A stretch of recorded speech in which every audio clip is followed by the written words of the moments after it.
Bismillahirrahmanirrahim. Assalamualaikum warahmatullahi wabarakatuh. Berjumpa kembali teman-teman di channel kita yang Mas Tio KDR. Oke teman-teman, di kesempatan kali ini ya kita akan berbagi informasi kembali masih di seputar penerimaan murid baru teman-teman ya, khususnya di jenjang SMA ataupun SMK Negeri Provinsi Jawa Timur tahun 2025 ini. Nah, dalam kesempatan kali ini kita akan berbagi informasi terkait dengan cara melihat posisi siswa ya. Jadi sementara itu nanti tergeser atau tidak ya, apakah masih di posisi aman atau tidak ya, tentunya nanti bagi adik-adik yang memilih pilihan ya di 1, 2, atau 3 sekolah, tentunya dia harus paham posisi sementaranya itu di mana, atau mungkin dia mau melihat dulu ya, jadi untuk nilai ataupun jarak terjauhnya berapa. Nanti kita akan bahas untuk di 2 jalur teman-teman ya, jadi untuk jalur nilai prestasi akademik ya, untuk SMA ataupun SMK, dan juga untuk jalur domisili SMA ataupun SMK.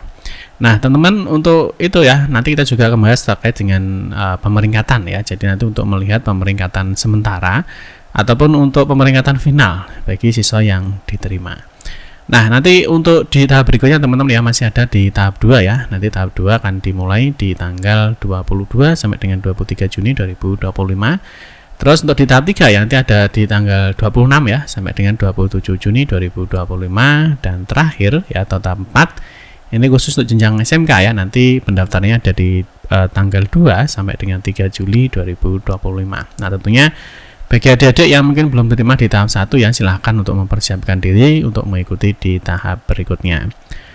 Terus untuk selanjutnya teman-teman ya, jadi untuk pembahasan yang pertama, sebelum kita membahas mengenai bagaimana cara melihat pemeringkatan ataupun posisi sementara siswa itu, yang pertama kita sampaikan dulu terkait dengan pemilihan sekolah ya. Jadi saat pemilihan sekolah nanti di tahap 2 teman-teman ya, sampai dengan di tahap 4 nanti siswa itu diberikan kesempatan ya maksimal memilih 3 sekolah ya. Jadi maksimal 3 sekolah, jadi kalian bisa pilih 1 sekolah, 2 sekolah ataupun 3 sekolah, jadi tidak harus 3, boleh 1 saja, tidak masalah. Terus untuk dalam dan luar zona tentunya teman-teman harus dipahami ya, teman-teman bisa cek di video kita sebelumnya. Nah nanti teman-teman harus paham dulu ya, karena ketika nanti kalian melihat pemeringkatan ya, tentunya nanti kalian masih posisinya di mana, apakah masih di pilihan pertama, pilihan kedua, ataupun di pilihan ketiga. Ini yang pertama kali harus kalian pahami, saat daftar itu kalian memilih berapa sekolah, itu paham ya. Sehingga nanti kalau misalkan kalian hanya memilih 1 sekolah ya misalkan ya, nah tapi nanti kalau misalkan sudah tergeser ya otomatis sudah close untuk tahap ini. Tapi kalau misalkan kalian memilih di 2 sekolah ya, nah berarti nanti misalkan di pilihan pertama ndak ada namanya, kalian bisa cek di pilihan kedua. Mungkin teman-teman sudah bergeser ke pilihan kedua untuk hasil pemeringkatan. Terus mungkin yang milih ketiga, kalau misalkan 1, 2 ndak masuk ya, ya tentunya bisa di cross check di pilihan ketiga, apakah nanti di ketiga pilihan ini kalian masih bertahan apa tidak, gitu ya. Nah tentunya jika kalian memilih 3 sekolah ya tentunya kalian harus konsekuensi teman-teman ya. Nanti kan belum tentu kalau kalian nanti diterima di pilihan 1. Jadi kalau misalkan nanti kalian memilih 3 sekolah ya kan harus siap, misalkan nanti diterima di pilihan kedua ataupun misalkan kalian nanti diterima di pilihan ketiga, gitu ya. Oke, sebelum kita lanjut kita bahas dulu untuk sedikit informasi mengenai pemeringkatan, gitu ya. Yang pertama adalah pemeringkatan sementara ya, atau hasil seleksi itu bisa dilihat saat proses pendaftaran berlangsung ya. Jadi saat proses pendaftaran berlangsung itu namanya pemeringkatan sementara. Terus untuk datanya ya, data dari proses pendaftaran itu nanti akan diupdate secara sistem ya. Nah ini kurang lebih 1 jam. Jadi mungkin nanti kalian setelah daftar misalkan jam 9 ya, mungkin data kalian bisa baru tampil itu di jam 10 misalkan. Itu pun kalau kalian masih masuk di dalam hasil pemeringkatan sementara. Terus berikutnya untuk pemeringkatan final itu dapat dilihat setelah pendaftaran ditutup ya, atau saat pengumuman. Jadi nanti ada pemeringkatan final, ada pemeringkatan sementara. Berikutnya data pemeringkatan itu berdasarkan aturan kriteria pemeringkatan di dalam Juknis. Ini sudah kita bahas semua teman-teman ya, mungkin nanti teman-teman bisa cek di video kita sebelumnya ya. Nah ini mengenai prioritas ya. Nah ini jadi cara menentukan prioritas siswa diterima, atau mungkin teman-teman bisa cek mengenai kriteria pemeringkatan ini, atau mungkin bisa dilihat di cara menentukan prioritas siswa diterima. Jadi di sini aturan seleksinya berdasarkan ini. Terus berikutnya di poin 4 teman-teman ya. Nah, di poin 4, nah ini mana poin 4-nya? Ini ya. Nah, di poin 4 Siswa yang sudah mendaftar ya, jadi siswa yang sudah mendaftar ini dapat melihat posisi sementaranya, dia masuk di urutan berapa, atau masih ada di pemeringkatan atau tidak. Ini kalau kalian sudah mendaftar. Jadi kalau sudah mendaftar itu bisa melihat posisinya sendiri. Tapi kalau belum mendaftar itu bisa melihat posisinya orang lain, gitu ya. Terus berikutnya di poin 5, nama siswa bisa berada di pilihan 1, pilihan 2 atau pilihan 3. Ini tergantung dari saat daftar kalian memilih berapa sekolah. Kalau misalkan hanya 1 saja ya berarti nanti kalian cek di pilihan 1 tok. Kalau 2 berarti ya cek di pilihan 2, kalau 3 berarti ya dicek masih bertahan di pilihan berapa. Itu ya, jadi tergantung di mana siswa saat ini bertahan. Ya, apakah di posisi sementara atau bahkan sudah tidak masuk di dalam pemeringkatan. Gitu ya. Terus berikutnya sebelum mendaftar siswa dapat melihat ya, sebelum mendaftar siswa dapat melihat pemeringkatan sementara berapa nilai terendahnya ya, nilai terendah untuk jalur nilai dan untuk domisili SMA ya. Domisili SMA tahun ini menggunakan nilai akhir gabungan. Nah, ini yang diterima atau berapa jarak terjauh ya untuk jalur domisili ya, ini berapa jarak terjauhnya yang diterima. Jadi teman-teman bisa ngecek dulu ya untuk hasil pemeringkatan sementaranya. Terus berikutnya data yang ditampilkan dalam pemeringkatan sementara ini dapat berubah ya, dia dapat berubah terus sampai waktu pendaftaran ditutup. Karena kan masih ada waktu ya, jadi nanti pendaftaran itu masih terus berlanjut sampai nanti pendaftaran ditutup. Terus berikutnya data pemeringkat yang ditampilkan ini sesuai dengan jumlah pagu ya, sesuai jumlah pagu atau kota dalam jalur pendaftaran tersebut. Ya misalkan di jalur nilai, misalnya nilai SMA itu kan sudah ada pagunya sendiri-sendiri. Mungkin nanti teman-teman pembahasan pagu bisa dicek di video kita terbaru teman-teman ya, mengenai update di pagu ya. Nah, di pagu nanti teman-teman bisa cek di sini ya, update pagu, kota, itu cara menghitungnya bagaimana ya, atau mungkin teman-teman bisa cek di bagian informasi mengenai kota atau pagu. Jadi nanti yang ditampilkan datanya pemeringkatan itu ya berdasarkan pagu. Jadi yang diterima di sekolah A itu pagunya berapa, yaitu yang ditampilkan hasil dari pemeringkatan sementara, gitu ya. Terus berikutnya ini untuk cara melihat hasil pemeringkatan sementara. Jadi kalian nanti tergeser apa enggak ya, atau mungkin mau melihat dulu nilai terendahnya berapa, nilai tertingginya berapa, itu kalian bisa cek. Ya, yang pertama nanti kalian bisa disesuaikan teman-teman ya. Jadi nanti teman-teman bisa disesuaikan ya untuk pemeringkatannya. Ya, jadi untuk saat ini nanti teman-teman bisa di bagian pengumuman. Ya, entah nanti bahasanya apa ya, bahasa untuk pengumuman atau hasil seleksi atau pemeringkatan, itu nanti bisa dicek di sini. Kalau untuk saat ini belum ada ya, saat ini belum ada karena belum proses pendaftaran di tahap 2. Ini kan masih penyelesaian di pendaftaran tahap 1 ya. Saat ini masih proses daftar ulang. Jadi nanti di sini akan ada satu menu lagi ya. Nanti kita tunggu saja untuk menunya ya, untuk menu pengumuman untuk pemeringkatan. Nah, nanti di sini kalian bisa disesuaikan ya. Kalian itu mau daftar di tahap berapa? Apakah di tahap 2, tahap 3 atau di tahap 4? Gitu ya.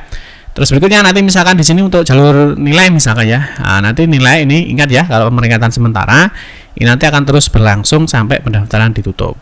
Gitu ya. Jadi nanti ada sementara, ada pemeringkatan sementara, ada pemeringkatan final. Terus di sini untuk data pemeringkatan ya, nah ini nanti akan diperbarui ya kurang lebih 1 jam. Jadi kurang lebih 1 jam. Nah, ini sekali mengikuti case yang ada di Cloudflare ya, karena sistemnya online ya. Ini nanti diupdate datanya kurang lebih 1 jam. Terus berikutnya nanti kalian tinggal lihat aja ya. Kalau SMA kan itu hanya kabupaten sama sekolah. Ya, kabupaten mana ya, nanti di sini misalkan kalian mau cek di kabupaten mana ya, misalkan Kota Mojokerto, terus sekolahnya mana. Ini contohnya misalkan di Madiun ya. Nah, ini tinggal dipilih aja. Terus nanti datanya sementara akan ditampilkan ya. Data sementara ini yang ditampilkan. Yang pertama ini adalah urutan nilai tertinggi. Ya, urutan nilai tertingginya berapa? Kalau jalur nilai kan yang digunakan adalah nilai gabungannya. Yang tertinggi berapa? Di sini berarti dia akan masuk poin 1. Berarti posisinya ini masih aman ya. Ini kita tidak tahu dia itu milih di pilihan 1 atau pilihan 2. Ya, kan di sini satu sekolah kan satu anak kan nanti bisa memilih 3 sekolah. Nah, di SMA Negeri 4 Madiun ini apakah pilihan pertama atau pilihan kedua atau pilihan ketiga, ini yang tahu adalah kalian sendiri. Kalian memilih beberapa sekolah dan misalkan SMA Negeri 4 Madiun itu kalian masukkan di dalam pilihan berapa. Itu ya, nanti kalian bisa cek di sini posisi kalian itu berapa. Kalian bisa geser-geser. Di sini ada halamannya ya, ada halaman 1, 2 dan seterusnya. Lah yang ini berarti yang 01 berarti ini adalah nilai yang paling tertinggi. Nah, terus nanti yang paling bawah ya berarti kan di 67. Nah, di sini ada datanya dari 67. 67 ini diambil dari pagunya. Jadi berarti pagu untuk SMA Negeri 4 Madiun ya di dalam jalur prestasi akademik, berarti itu siswa yang diterima berdasarkan pagu hanya 67 siswa. Berarti nanti dari angka 1 ya, dari angka 1 nanti berarti terakhir di sini 67, berarti ini siswa yang paling nilainya rendah yang diterima sementara ya. Jadi yang diterima sementara di dalam jalur prestasi akademik jenjang SMA. Terus data ini akan terus berubah ya, data ini akan terus berubah, ini akan terus berubah. Jadi data ini kan namanya masih sementara ya. Jadi kan untuk pendaftaran ada 2 hari ya, misalkan di tanggal 22 sampai 23 misalkan. Ini kalau misalkan lihatnya kalian tanggal 22, berarti data ini akan terus berubah. Nah, mungkin posisi 67 ini kan posisi yang tidak aman ya. Jadi posisi yang tidak aman dia mungkin bisa tergeser. Ya mungkin nanti setelah ada yang daftar lagi ya, misalkan nilainya 86, berarti kan ini nanti sudah hilang nih. Ya, dia kan sudah tergeser. Kalau misalkan ada siswa yang daftar lagi ya, misalkan dengan membawa nilai 86, ini kan langsung akan hilang dia akan jatuh, karena ini akan turun. Satu anak ini ya 66 ini akan turun di 67 karena ada satu anak yang daftar. Jadi kalau pemeriksaan sementara itu datanya akan terus bergerak ya sampai nanti pendaftaran ditutup ya. Terus berikutnya teman-teman untuk pemeriksaan final ya, kalau final ini sudah nggak ada pergerakan data. Nah, pemeriksaan final ini nanti diumumkan setelah sesuai dengan jadwal ya. Jadi teman-teman bisa cek jadwalnya masing-masing. Gitu ya. Jadi cara lihatnya sama ya, tinggal kalian cek aja. Nanti kalau sementara berarti saat proses pendaftaran, nanti kalau final ini berarti sudah tidak ada pergerakan data. Nah, kalau misalkan di dalam pemeriksaan final ini ya, misalkan di pemeriksaan final ya, di sini nama kalian masih ada di sini ya, berarti kalian diterima. Gitu ya, karena ini sudah hasil pemeriksaan final ya, di sini hasilnya sudah naik deh ya. Misalkan berarti kita bisa tahu ya, berarti di SMA misalkan Negeri 3 Malang misalkan ya, berarti nilai tertingginya itu adalah 92. Nah, sedangkan nilai terendahnya ya berarti ini adalah 90. Ini misalkan contohnya. Nah, kalau sudah final ini sudah tidak ada pergerakan data. Nah, jika namamu masih ada di dalam sini ya, nah, kalian cek aja nanti kalian masuk di urutan berapa. Yang penting nama kalian masih ada di sini, berarti kalian diterima. Gitu ya, paham ya? Terus berikutnya teman-teman untuk jalur lainnya sama ya. Nah, untuk jalur yonasi nilai SMK misalkan ya, nilai akademik SMK sama. Cuma kalau SMK itu kan ngeceknya per B jurusan. Ya, jadi bedanya hanya itu. Nanti teman-teman bisa disesuaikan saja ya. Data di tahap kalau misalkan prestasi nilai akademik jenjang SMK ya berarti nanti di tahap 4. Ya, nanti kalau di tahap 3 ya, di tahap 3 nanti ada pemenuhan pagu juga ya. Nanti kita bahas di video kita berikutnya ya untuk pemenuhan pagu. Terus ini misalkan pemeringkatan ketiga ya, ataupun kedua. Ketiga nanti ada jalur domisili ya. Nanti teman-teman tinggal disesuaikan saja. Nanti kalau teman-teman itu daftarnya di tahap berapa. Gitu ya. Tadi kalau SMA itu hanya kota kabupaten sama sekolah, tapi kalau SMK nanti kalian cek by jurusannya. Ini ya, dan ini nanti kelihatan di sini nilai tertingginya ya, berarti yang tertinggi paling di awal. Ya ini. Nah, misalkan 88, terus nanti yang terendahnya ya berarti 85. Ini misalkan ini contohnya untuk pemeringkatan final, berarti yang ada namanya di sini berarti nanti diterima. Itu ya teman-teman ya, kalau sudah namanya pemeringkatan final. Ini berarti pendaftaran sudah selesai atau ditutup. Gitu ya. Terus untuk jalur domisili itu sama ya. Cuma domisili nanti untuk yang SMA ya. Jadi yonasi itu sama dengan domisili ya. Nanti untuk untuk domisili SMA nanti ada 2 pilihan ya. Nah, nanti ada yona radius ya, atau mungkin reguler, ada yona sebaran. Nanti kalian tinggal pilih kalian masuk di mana. Kalian mau cek di mana? Apakah kalian nanti masuk di sini atau masuk di sini? Ini tidak bisa dua-duanya ya. Jadi kalau misalkan nanti kalian masuk di yona radius ya berarti nanti kalian diterima di sini. Ya, berdasarkan yona reguler atau radius.